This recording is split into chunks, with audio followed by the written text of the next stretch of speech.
Imagine this. It's 1994. You wake up to the news that Kurt Cobain, the voice of a generation, the icon behind Nirvana, is gone. The cause? Self-inflicted death. That's the official story. That's the headline. That's the narrative we've been told for over 30 years. But what if I told you that everything we thought we knew was wrong? What if Kurt didn't take his own life, and new evidence proves it? You're going to want to hear this. In March 2025, a sworn affidavit surfaced that stunned even the most diehard Cobain fans. It wasn't just another conspiracy theory. This time it was backed by audio recordings, timeline inconsistencies, and a witness, someone who says they were there.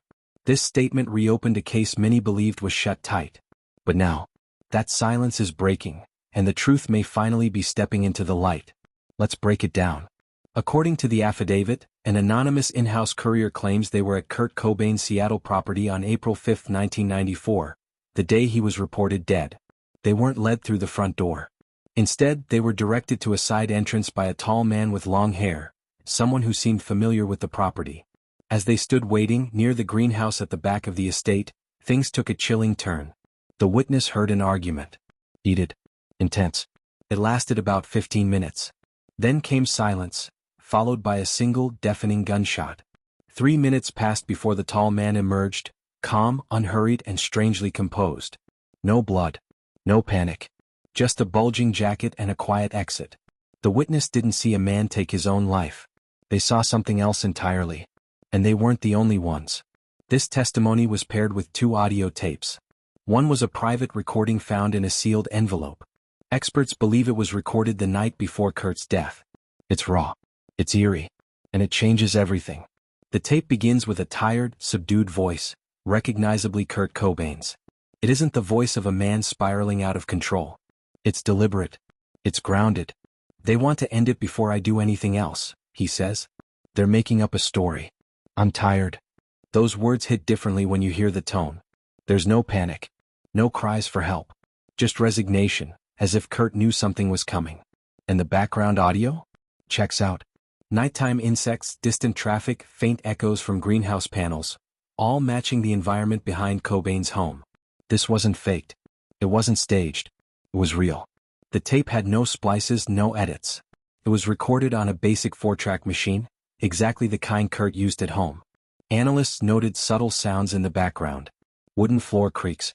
3 soft knocks, like a rhythmic habit Kurt had while writing. But what was missing from the recording was even more revealing. No goodbyes. No mention of Frances Bean. No direct message to Courtney Love. This wasn't a farewell letter. It was a warning. If Kurt knew he was in danger, why didn't he speak louder? Maybe he did and no one was listening. Or maybe someone made sure we never heard it. Until now. Alongside the recording, another clue emerged. A handwritten note, never before seen publicly, was turned over to a Seattle law firm by a former cleanup crew member. It had been tucked away in Kurt's private office. It read, "Don't let them finish writing for me. If I stay silent, they will speak for me." That changes everything. Let's revisit that original note, the one found near his body. For decades, it's been used as the definitive proof of a self-inflicted death. But handwriting experts now say only part of that note matches Kurt's known writing style. The closing lines? They're different, slanted, forced, as if added by another hand. So we ask, was the public manipulated? Were pieces of the truth deliberately erased? Then there's the money trail. Financial records show Cobain made unusual account changes in his final days, like transferring small but consistent sums to anonymous P.O. boxes in Washington state. These were dismissed as personal quirks. But with this new affidavit and tape, those changes take on a much darker meaning. And it's not just about paperwork. The autopsy report has always raised eyebrows.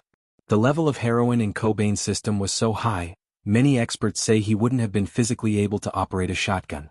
Yet there he was, gun in hand. That contradiction has haunted fans for decades, and now, paired with the witness statement, it feels less like mystery and more like cover-up. But here's the thing, this story isn't about proving a theory. It's about questioning the story we were told. Because too many things just don't add up. Why wasn't the greenhouse thoroughly dusted for prints? Why were key interviews skipped or lost? Why did certain people in Kurt's life refuse to cooperate with investigators? And most of all, why did it take 31 years for a witness to come forward? Maybe fear. Maybe guilt. Or maybe, just maybe, someone was finally ready to speak the truth. Because here's what's undeniable: Kurt Cobain was more than a rock star. He was a father, a husband, a poet. He was complicated. He struggled. But he also fought to live, to create, to speak. And now, even in death, his voice is finally breaking through the noise. The truth may have been buried for decades, but it was never erased. It's in the details. In the background noise of a cassette. In the slant of a pen. In the silence after a gunshot. So now it's up to us. To listen. To question. To not accept every official version as fact. To look beyond the headlines and into the shadows they leave behind.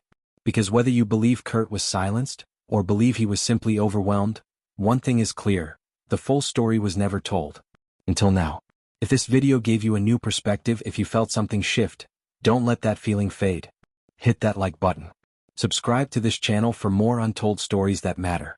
And share this video with someone who still thinks they know what happened to Kurt Cobain, because maybe, just maybe, the truth is louder than we thought. Those words, haunting and raw, immediately raised suspicions. Handwriting expert Sheila Lowe, who had previously been consulted during the original investigation, was brought back in to analyze the newly discovered note. Her findings were unsettling. The handwriting, she confirmed, bore a high degree of consistency with Kurt's known writing samples, specifically pages from his personal journals. But it also diverged sharply in tone and intention from the now infamous self-inflicted death note. That 1994 note, long considered Kurt's farewell, begins with what appears to be a letter to his fans. It talks about his disconnection from the joy of music and ends in a deeply emotional, almost apologetic tone toward his family, particularly his daughter, Frances. However, multiple analysts over the years, and now bolstered by new evidence, have pointed out a distinct tonal shift about two-thirds of the way through the document.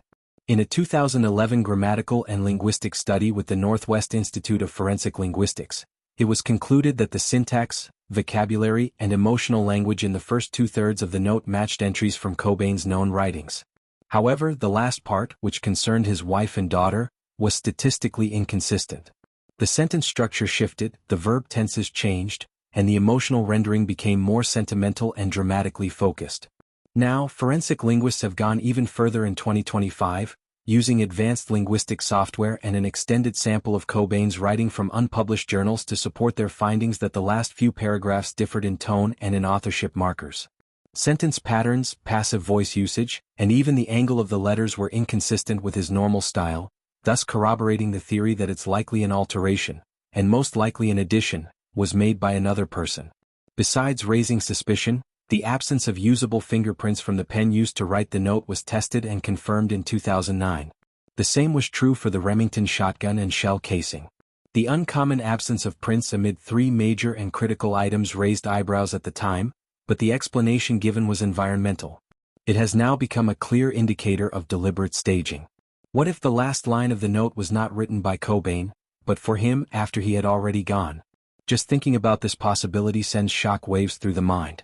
Modification of the self-inflicted death note diverts the central pillar of the original investigation. Kurt did not leave just a note. Someone may have intentionally redacted his final words to weave a different story. That question points us to a troubling place: the financial web, legal maneuvering, and hidden hands that surrounded Cobain in the final weeks of his life. Because what was happening behind the scenes wasn't just emotional, it was strategic. And now we follow the money. If you believe the official reports, Kurt Cobain's death was a tragic but straightforward case of self-inflicted death. A self-inflicted shotgun wound, a farewell note, high levels of substance in his bloodstream, it all appeared to fit. But when forensic experts re-examined the evidence years later, cracks began to form. Subtle, inconvenient, and ignored at the time, these inconsistencies now point to a far more complicated, and possibly orchestrated, event. The first major red flag lies in the toxicology report. Cobain's bloodstream contained 1.52 milligrams per liter of morphine, with additional traces of diazepam. For a casual observer, that might not mean much. But for toxicologists, that number is highly significant. It's above the lethal threshold for most users. Even for someone with a substance history like Cobain's, independent experts noted that such a concentration would have likely rendered him unconscious, or at the very least, physically incapacitated, within seconds. The question becomes, how could a man under that level of sedation physically operate a Remington M11 shotgun? That includes loading the shell, positioning the gun, and pulling the trigger with enough control to fire a fatal shot. According to a 2017 analysis by the Seattle Independent Forensic Institute, this sequence would be pharmacologically unlikely, if not outright impossible. Next is the bizarre issue of fingerprints, or rather, the lack of them. When investigators recovered the shotgun, the self-inflicted death note pen, and the spent shell casing, none of them carried usable prints. This was strange even in 1994. Forensics experts know that complete fingerprint absence on all primary pieces of evidence in a firearm self-inflicted death is highly rare. While some environmental degradation can be expected, all three items being devoid of prints points to one of two possibilities: they were wiped clean or someone wore gloves. More than anything, the shotgun added another layer of mystique. In a technical report released by the Domestic Firearms Research Institute in 2015, it was cited that the ejected shell casing was found on the left side of Cobain's body. However, the Remington M11 has an ejection system biased to the right. In other words, the shell casing should have landed on the right side only if the weapon was rotated or handled after death. Such misplacement of the shell casing does not occur naturally. It indicates very strong post-shot manipulation. Then add to the weird financial detail that Cobain withdrew money from his bank at a Queen and ATM hours after his time of death. In 1994, the system did not record transactions on a real-time basis, but all indications pointed to the fact that the personal PIN was used, and there was no indication that Cobain had lost or had his card stolen or replaced. So, who made the withdrawal and why? Then there exists the self-inflicted death note itself, which we have already discussed regarding its questionably sudden tonal shifts. However, from a forensic perspective, the pen that wrote that note and the absence of fingerprints were never sufficiently explained. Why would someone take all identifying signage off a pen to become a person's last memento? Together, these forensic discrepancies do not raise eyebrows. They break confidence in the self-inflicted death narrative itself. Multiple independent investigations, some private citizens commissioning them, and others quietly pursued by legal teams, have all arrived at similar conclusions. The evidence does not meet the standard qualifications for a typical gun-supported self-inflicted death. So why is that not raised by anyone soon? Largely on account of the story's pure and handy makeup. But this new forensic examination does not rely on easy answers. It holds it accountable. And if that scene was staged, who had the motive, and the access, to make it happen?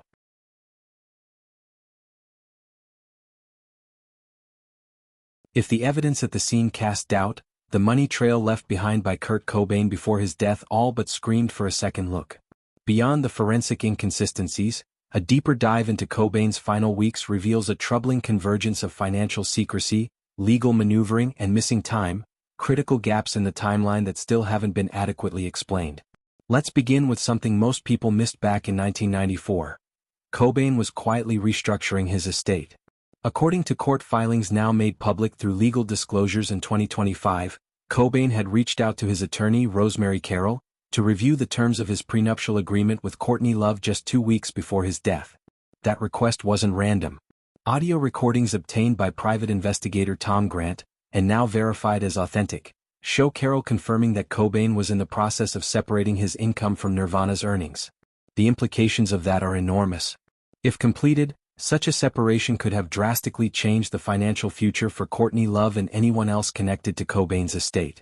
In a 17-minute recording made at Carroll's office, she reportedly expressed concern that Cobain was rethinking his entire financial structure and was about to make a move that would shift all the power.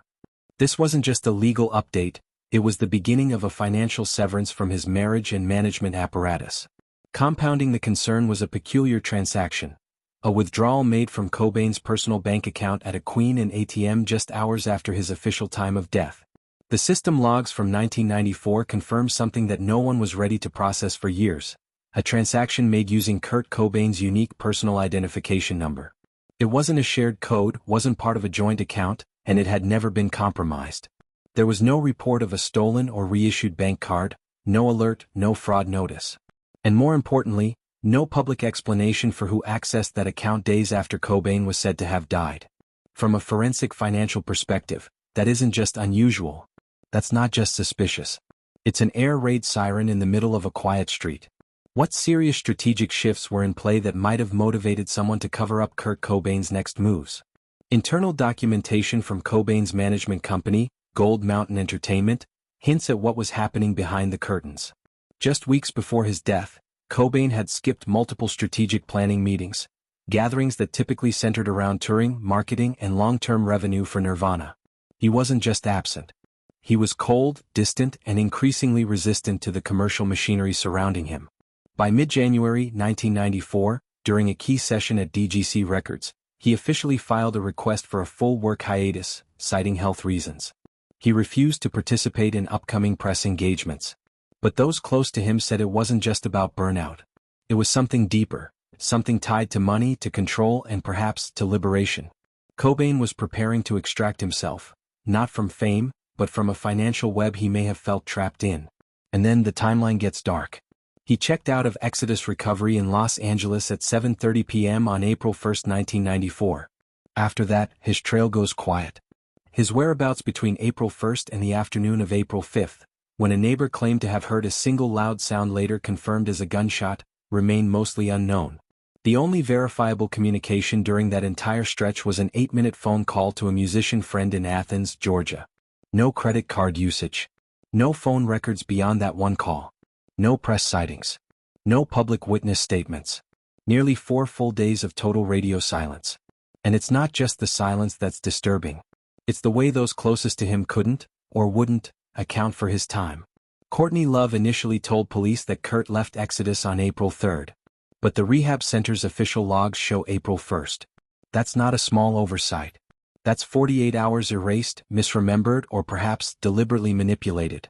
Why would someone misstate the time of departure from a recovery facility by 2 entire days unless they were covering for something or someone? Then there's the music. Yes, the music.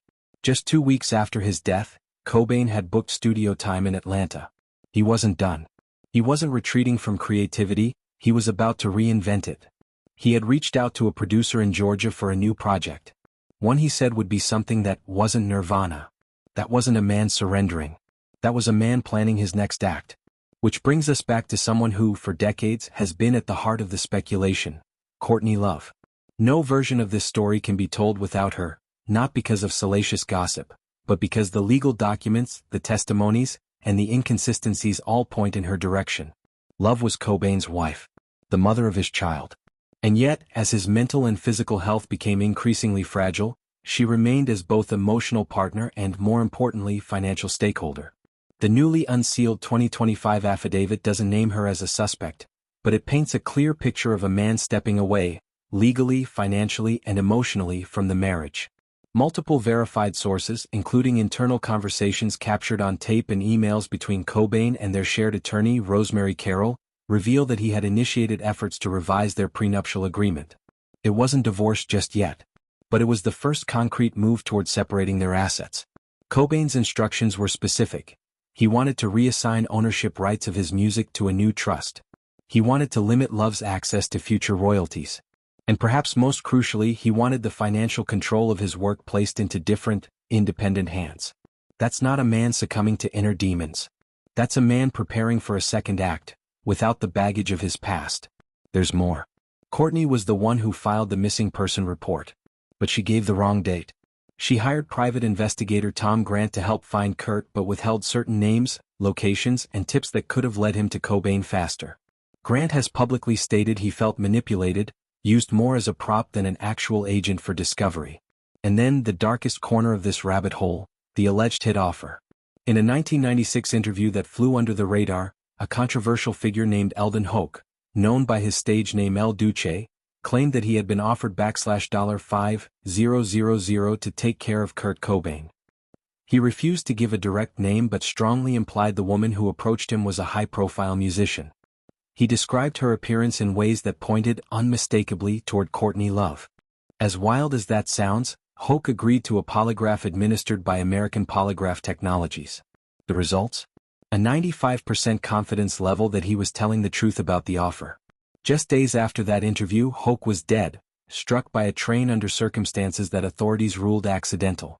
But according to internal notes from the production crew who had interviewed him, Hoke had expressed fear, paranoia, and a sense that something was about to happen. Alone, that might seem like a fringe theory. But in context, with the misdated reports, the financial withdrawal after Kurt's death, the recording of Cobain planning legal separation, and his Atlanta music session, everything begins to align into a chilling possibility. And here's what stings most. Despite all of this, no formal investigation into Love's financial motives was ever opened. Not in 1994. Not in 2004. Not until this year. The official line remained etched in public consciousness, that Kurt Cobain, broken and burdened, took his own life with no foul play involved. But that line is starting to fade.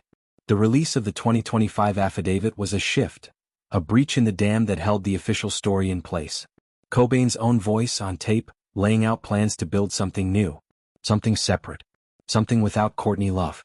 And as we start to process that, we must also consider what comes next. For 3 decades, Cobain's death has been framed as a final act of despair. The scene, the note, the drugs, the shotgun. It was all too clean, too cinematic, too easy. But what if the story we've all been told was curated? What if it was manufactured? Already, Cobain's estate, long managed under a structure that assumed self-inflicted death, is under review.